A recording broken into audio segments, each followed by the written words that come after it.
नमस्कार, मैं हूं साहिल जोशी और मुंबई के सेशंस कोर्ट से मैं आपके पास हाजिर हूं।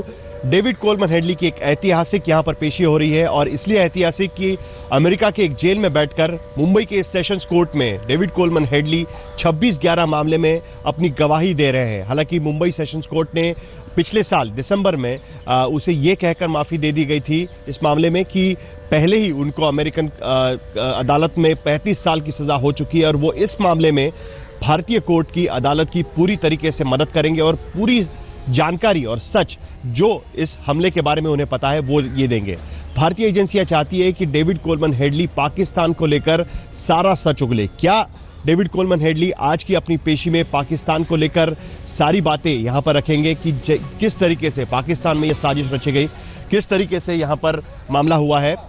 लेकिन हम सबसे पहले हम लोग जाएंगे विद्या के पास। विद्या जो अदालत के अंदर थी उससे हम जानेंगे कि अंदर दरअसल अब तक क्या हुआ है। सुबह 8 बजे विद्या पेशी शुरू हुई, 7 बजे के आसपास पेशी शुरू हुई। क्या क्या डेविड कोलमन हेडली को पूछा गया और डेविड कोलमन हेडली ने क्या क्या उसमें बताया? देखिए, शुरुआत में तो सबसे पहले अबू जुंदाल उसने ऑब्जेक्शन रेज किया। उसने कहा कि उसने प्रोसीडिंग्स के रोकने के लिए मांग की थी जो अदालत पहले ही रिजेक्ट कर चुका था, लेकिन एक और एप्लीकेशन उसने प्रिंसिपल जज के सामने फाइल किया था।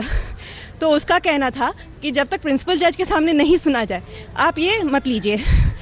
जी जी जी विद्या दरअसल ये बताना चाहती है कि अबू जुंदाल जो इस मामले में आरोपी है, मुख्य कॉन्स्पिरेटर है, और अबू जुंदाल के खिलाफ ये गवाही जो है वो काफी अहमियत रखती है क्योंकि पहली बार कोई डेविड कोलमन हेडली की जो पेशी यहाँ पर होगी अमेरिकन अदालत के जरिए, अमेरिकन जेल से यहाँ पर वीडियो कॉन्फ्रेंसिंग से, उसका सीधा असर अबू जुंदाल के केस पर पड़ सकता है। तो क्या वजह थी कि अबू जुंदाल का क्या कहना था कि क्या उनके लॉयर ने कहा कि किस वजह से ये पेशी नहीं होनी? दरअसल सबसे पहले उसके वकील नहीं आए थे, अबू जुंदाल खुद खड़ा था। उसका कहना था कि क्योंकि ये सिर्फ निकम जो कह रहे हैं वही रिपीट कर रहा है कोलमन हेडली, इसलिए इसके कोई भी पेपर्स को एडमिट नहीं किया जाए। वो चाहता था कि प्रोसीजर ना हो, लेकिन अदालत ने कहा क्योंकि इसका अरेंजमेंट पहले से ही हो चुका है ये प्रोसीजर होगी। इसके अलावा अदालत में महेश जेठमलानी आए। काफ़ी देर तक तो पता ही नहीं चला वो किस लिए आए थे, बाद में पता चला कि वो डेविड कोलमन हेडली की तरफ से आए हुए। क्या कारण था कि डेविड कोलमन हेडली को वकील की जरूरत है? उनको पहले ही माफी मिल चुकी है, वो एक सरकारी गवाह के तौर पर यहाँ पर अपनी गवाही दे रहे हैं, तो उनके वकील होने का क्या मतलब बनता है? दरअसल फिर भी एक रहता है कि कहीं उसके इंटरेस्ट को कहीं कुछ नुकसान न पहुंचे। वो यही चाहता है कि किसी भी तरह से उसका जो पक्ष है वो सही रखा जा रहा है कि नहीं। वीडियो कॉन्फ्रेंसिंग के जरिए जैसा कि हमने देखा भी अदालत में, आधे से ज्यादा समय जूम इन करके देखिए पेपर ठीक है कि नहीं, क्या डेविड हेडली पहचान रहा है कि यही उसके सिग्नेचर्स है। बहुत सारी कार्रवाई उसी में लग रहा है, लेकिन ये पेपर्स को कंफर्म करना कि ये वाकई डेविड कोलमन हेडली के पेपर्स हैं, ये उसी के सिग्नेचर्स हैं, ये बहुत कानूनी तरीके से ज़रूरी होता है और ये सब चीज़ देखना एक सीनियर लॉयर के को इसलिए रखा गया था। अब बताइए कि डेविड कोलमन हेडली ने अब तक क्या क्या बताया हुआ है? अभी तो ब्रेक हुआ है, 2 घंटे ये करीब करीब पेशी चल रही है। अब तक उसने क्या क्या बातें बताई है? उम्मीद उससे थी कि पाकिस्तान से या ISI का जो इसमें हाथ है खास करके, उसके बारे में वो यहाँ पर बताया। क्या उसके बारे में सवाल पूछे और उसके बारे में डेविड कोलमन हेडली ने क्या क्या बताया? जी, उसने सबसे पहले शुरुआत जो किया वो इसी बात से किया कि कैसे कहाँ वो पैदा हुआ था। उन्होंने बताया कि वो अमेरिका में पैदा हुआ था, उसके तुरंत बाद उसके माँ बाप उसे पाकिस्तान लेके गए थे। वो वहाँ पर जो स्कूल में पढ़ा, उसके जीसस सेंट मेरी कॉन्वेंट, उसके अलावा वो उसके बाद हाई स्कूल जो एक आर्मी का ही स्कूल था वहाँ पढ़ा। वहाँ पर ही उसकी जो मुलाकात हुई थी वो 18 साल के पहले ही लश्कर तैयबा के कलीग, जैसे उसने कहा कि मेरे कलीग से मैं वहाँ पर मिला था। तो कलीग्स कौन थे? तो उसने कहा लश्कर तैयबा के जो बाकी लोग थे उनसे। साजिद मीर जो है, जो उसका मेन कांटेक्ट था लश्कर तैयबा, ISI के से में काम करता है। जी बिल्कुल, ये उनका लश्कर तैयबा का मेन कांटेक्ट था, जिसके जरिए जिसने ही उसको आइडिया दिया था कि तुम US जाओ, वहाँ नया पासपोर्ट बनाओ एक ब्रिटिश नेम के, एक इंग्लिश नेम के तहत, जो उसने फर्जी एड्रेस, फर्जी कागजात, सिर्फ माँ का नाम, माँ का नेशनैलिटी जो क्योंकि वो अमेरिकन थी, वो सब सही रखा था, बाकी सब गलत डाल के उसने नया पासपोर्ट बनवाया था। और उसका मेन मोटिव यही था, इंडिया आके उसको साजिद मीर ने कहा था कि कुछ वीडियोग्राफ करना था। इसका मतलब ये, अगर हम बेनिफिट ऑफ आवर व्यूअर्स अगर हम लोग ये बात कहें तो दरअसल डेविड कोलमन हेडली का ओरिजिनल नाम जो है वो दाऊद गिलानी था और साजिद मीर के कहने पर उसने फिलाडेल्फिया जाकर अपना नाम बदला और और डेविड कोलमन हेडली जो एक अमेरिकन नाम लगता है वो लेकर उसने वहां पर पासपोर्ट बनाया। तो साजिद मीर के कहने पर उसने अमेरिकन पासपोर्ट बनवाया डेविड कोलमन हेडली के नाम से। जी बिल्कुल। और यहाँ उसने बताया कि कैसे उसने शिकागो में वीजा के लिए अप्लाई किया था इंडियन काउंसलेट में जाके, वो वहाँ पर कैसे उसने पेपर्स दिए थे जो उसने खुद कहा कि उससे ज़्यादा जो जानकारी थी वो ज़्यादातर फर्जी थी। किस तरह से उसने ये सारे कागजात को उसके बाद जब वापस हो गए इनके, तो वो साजिद मीर को जाके उसने बताया कि आखिर मेरे पासपोर्ट बन गए हैं। तो उसने आगे का काम बताया कि कैसे उसे इंडिया आके एक बिजनेस ढूंढना है, यहाँ पे अपना एक एड्रेस ढूंढना है। वो सारे एड्रेस को उसने जो वीज़ा एप्लीकेशन में भी लगाया था, ये तमाम जानकारियाँ दी हैं। लेकिन फिलहाल आखिर उसने ये जो मेन कनेक्ट है कि आखिर कहाँ से उसने जो जानकारी यहाँ इकट्ठा की, जो वीडियोग्राफ किया, उसने किसको दिया, उसके वहाँ लश्कर तैयबा ISI में कौन कौन उसके साथी थी, ये अभी मेन बाकी है जो अभी थोड़ी देर बाद और कल भी चलेगा। इसका मतलब ये कि 2005 के बाद उसको कहा गया कि आप भारत जाकर टारगेट्स को आइडेंटिफाई करिए, उसके GPS कोऑर्डिनेट बनाइए, एक वीडियोग्राफी बनाइए। ये काम उसने किसके कहने पर किया, ये बात अब तक उसने यहाँ पर बताई हुई है।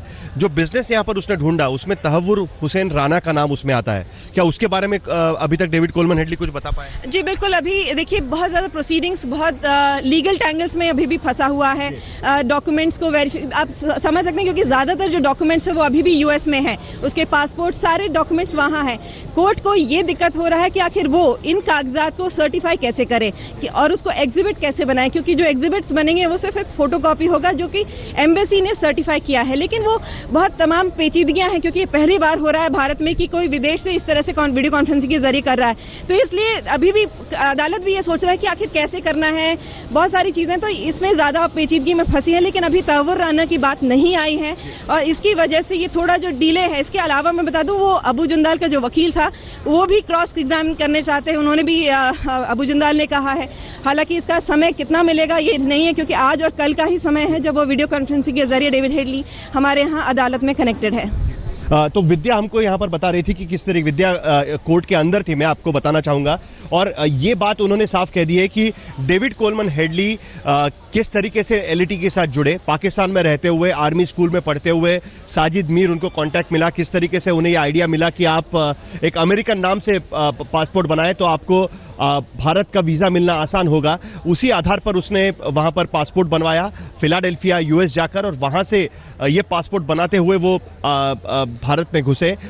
उसके बाद का जो हिस्सा है वो दरअसल काफ़ी अहमियत वाला हिस्सा होगा क्योंकि तहव्वुर हुसैन राना जिसको FBI ने डेविड कोलमन हेडली के साथ गिरफ्तार किया था, वो और डेविड कोलमन हेडली ने यहाँ पर एक बिजनेस शुरू किया था। और उसके बाद किस तरीके से ये वीडियोग्राफी बनाई, कैसे टारगेट्स आइडेंटिफाई किए, किसने उसको मदद की और वहाँ पर उसने ये कोऑर्डिनेट्स किसको दिए, ये बातें अभी आना बाकी है। जैसे विद्या कह रही थी काफ़ी पेचीदगी वाला मामला है क्योंकि भारतीय कोर्ट के लिए भी ये नई बात है। उन्हें भी पता नहीं है कि जो अमेरिकन कागजात है उसको भारतीय कानून के हिसाब से कैसे लिया जाए। इस सब पर हम बात करेंगे, लेकिन इससे पहले हम देखते हैं कि किस तरीके से भारतीय एजेंसियां, भारतीय कानून व्यवस्था डेविड कोलमन हेडली की टेस्टिमनी मुंबई के सेशंस कोर्ट में 26/11 मामले में कर पाई, कैसे वो भारतीय कोर्ट के सामने खड़ा हो पाया। देखते हैं ये रिपोर्ट।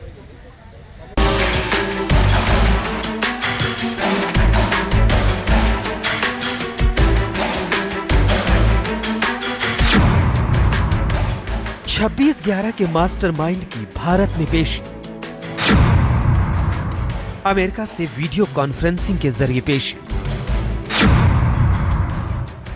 पाकिस्तान को हिला देगी हेडली की गवाही। डेविड कोलमन हेडली मुंबई हमलों की साजिश का मास्टरमाइंड। पाकिस्तान में जन्मा और फिर अमेरिकी नागरिक बना हेडली ने लश्कर के साथ मिलकर क्या किया, ये बताने के लिए वो खुद राजी हुआ है। लश्कर चीफ हाफिज सईद के साथ मिलकर डेविड हेडली ने किस तरह मुंबई को लहूलुहान कर दिया था, नवंबर 2008 में हुए हमलों के पीछे उसका क्या रोल था, ये सब कुछ बताने के लिए वो खुद राजी हुआ है और ऐसा दुनिया के इतिहास में पहली बार हुआ है। एक अहम कदम मैं मानूंगा। 26/11 का आतंकवादियों को क्या मकसद था, इस आतंकवादी में कौन शामिल थे और किस तरह से उन्होंने अंजाम उसको दिया, इसकी जानकारी हमें चाहिए। मुझे लगता है कि ये पहली बार हमारे देश में ऐसा हो रहा है। NIA और भारत सरकार की कोशिशें रंग लाई उसी का नतीजा है कि मुंबई हमलों की साजिश में शामिल अमेरिकी आतंकी David Coleman Headley video conferencing के जरिए गवाही के लिए तैयार हुआ।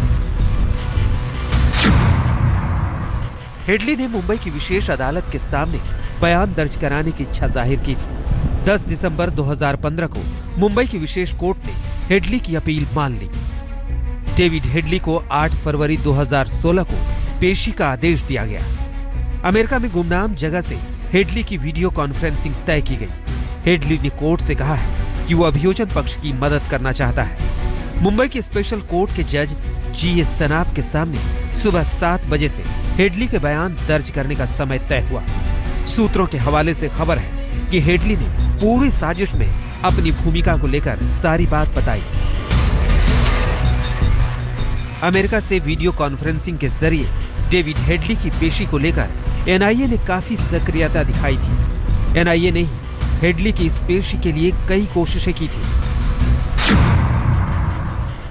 NIA ने पिछले हफ्ते मुंबई की विशेष अदालत में एक याचिका दाखिल की थी। NIA ने कहा था कि उसके पास हेडली के खिलाफ अहम सुराग है। 26/11 हमलों से पहले हेडली की मुंबई में मौजूदगी के भी सबूत अदालत को दिए। हेडली और हाफिज सईद की एक तस्वीर भी NIA ने अदालत को बतौर सबूत दी है। विशेष कोर्ट ने वीडियो कॉन्फ्रेंसिंग के जरिए पेशी की अपील मान ली। अमेरिकन कोर्ट ने उसको 25 साल की तो सजा दी थी, लेकिन जो आज ग्लोबल टेररिज्म का प्रॉब्लम है, मुझे लगता है कि US गवर्नमेंट ने भी इसमें काफी हमें मदद की है और मैं उनकी भी सराहना करना चाहता हूं। डेविड कोलमैन हेडली की गवाही न केवल भारत के लिए अहम है, बल्कि ये पूरी दुनिया के सामने पाकिस्तान को बेनकाब करने के लिए भी बेहद जरूरी है। जिस हेडली के जरिए पाकिस्तान ने 26/11 हमलों की साजिश रची, अब वही हेडली पाक का नापाक चेहरा दुनिया के सामने ला रहा है। साहिल जोशी के साथ मुनीश चंद्र पांडे, मुंबई आज तक। तो डेविड कोलमैन हेडली की यहां पर पेशी शुरू हो चुकी है और उसने अब तक जो बातें बताई है उस पर सबसे पहला ऑब्जेक्शन आया अबू जुंदाल की तरफ से, क्योंकि अबू जुंदाल के लिए डेविड कोलमैन हेडली आज अदालत में क्या कहते हैं, 2 दिन का समय है अदालत के पास, वो काफी अहम होगा। खिनका साहब, सबसे पहला ऑब्जेक्शन अबू जुंदाल का था कि ये गवाही का कोई मतलब नहीं बनता, जो सरकारी वकील कह रहे हैं वही बात वो रिपीट कर रहे हैं एक तरीके से और उसका ही जवाब दे रहे हैं। और दूसरा उनकी एक अहम बात थी कि उनके वकील को क्रॉस एग्जामिन करने का समय मिलना चाहिए। अब ये कितना मुमकिन हो पाएगा? केवल 2 दिन का समय है, वो भी कुछ घंटे अदालत के सामने डेविड कोलमैन हेडली पेश हो पाएंगे? नहीं, मैं समझता हूँ कि जहाँ तक क्रॉस एग्जामिनेशन का सवाल है, क्योंकि ये केस में अबू जुंदाल मुलजिम हैं, तो मैं समझता हूँ उनको क्रॉस एग्जामिनेशन का राइट तो मिलना ही चाहिए और मैं समझता हूँ कोर्ट देगी। लेकिन जहाँ तक ये बात है कि गवर्नमेंट लॉयर लीड कर रहे हैं, मैं नहीं समझता कि पहले ही ऑलरेडी एक स्टेटमेंट NIA को दे चुके हैं डेविड हेडली जब उनका इंटरोगेशन हुआ है, और वो स्टेटमेंट के बेसिस पे आज एक स्टेटमेंट दिया जा रहा है। तो अगर वो उसको कोरैबोरेट करते हैं, उस स्टेटमेंट को वो मानते हैं, तो उसमें मैं नहीं समझता कि कोई प्रोसिक्यूशन उसको लीड करने वाली बात कही जाएगी। खान साहब, जो बात यहां पर कह रहे हैं कि अभी जो खेमका साहब कह रहे थे कि मौका मिलना चाहिए अबू जुंदाल को, लेकिन समय का काफी बड़ी बात है। अभी 2 घंटे में केवल डेविड कोलमैन हेडली किस तरीके से पासपोर्ट ले पाए और नाम बदल पाई, यहां तक ही अदालत पहुंच पाई है। जो सरकारी वकील की पेशी है वो यहां तक पहुंच पाई है। कल शाम का एक समय रहेगा, आज 12 साढ़े 12 तक कोर्ट यहां पर बैठेगी सुनवाई में। कितना समय मिल पाएगा? क्या सचमुच में क्रॉस एग्जामिनेशन के लिए जितना समय चाहिए वो मिल पाएगा, या 2 दिन में ही सब कुछ निपटाना है, जिसके वजह से जो अबू जुंदाल का दावा होगा कि हमको समय नहीं मिल पाया, वो कहीं ना कहीं सही साबित हो सकता है? जी बिल्कुल, देखिए कि हमारा जो लॉ है वो फेयर ट्रायल के कंसेप्ट पर काम करता है और अक्यूज को एक राइट है जो लॉ ने दे रखा है, उसको हक दे रखा है कि कोई भी गवाही उसके सामने आएगी उसे जिरह करने का पूरा भरपूर मौका मिलना चाहिए। तो तो ये अगर due to positive of time अगर ये बात करें कि कितना टाइम मिल पाएगा, तो ये एक तरह से मुलजिम के साथ एक तरह का अन्याय होगा। भले मुलजिम कोई भी जिरह में सवाल ना पूछे या मना कर दे कि मुझे जिरह नहीं करनी, ये उसका हक है, लेकिन अगर उसको फेयर ट्रायल का जो कंसेप्ट हमारे इंडियन कॉन्स्टिट्यूशन में है कि उसको बिल्कुल बेहतर मौका मिलना चाहिए, तो उसके वकीलों को भी सफाई का जिरह करने का पूरा मौका मिलना चाहिए। ये कोर्ट को देखना है, प्रोसिक्यूशन को देखना है कि कितना मौका वो टाइम, जैसे आपने बताया 2 दिन का टाइम है, कि कितना मौका उनको प्रोवाइड करा सकते हैं। जी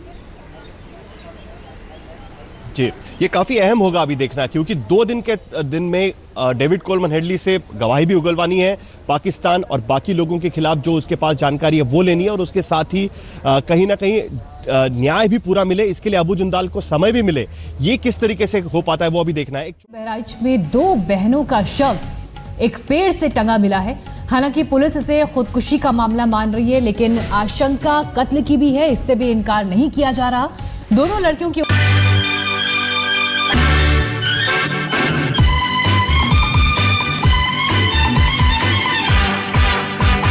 केजरीवाल मोटर चली पम पम पम।